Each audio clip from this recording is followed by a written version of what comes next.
Il est possible que le réchauffement climatique crée une nouvelle ère glaciaire. Moi, je suis prête à toutes les éventualités. Si tu t'intéresses à la science, abonne-toi.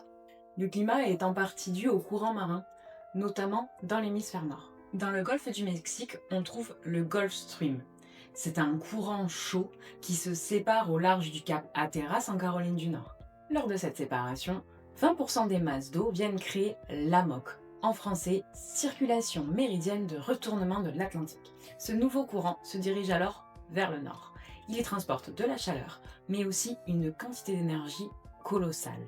Environ 50 fois la quantité d'énergie consommée par l'humanité depuis son origine. En arrivant dans le nord, cette chaleur est restituée, ce qui permet d'avoir le climat doux qu'on connaît aujourd'hui en France. Plus ce courant arrive vers le nord, plus il se refroidit, et plus il se charge en salinité, en taux de sel dans l'eau.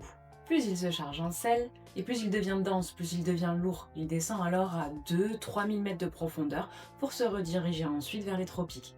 Mais avec la fonte des glaciers, qui eux sont composés d'eau douce, ce courant devient de moins en moins dense. Il descend donc de moins en moins en profondeur et commence à ralentir, voire tend à s'arrêter.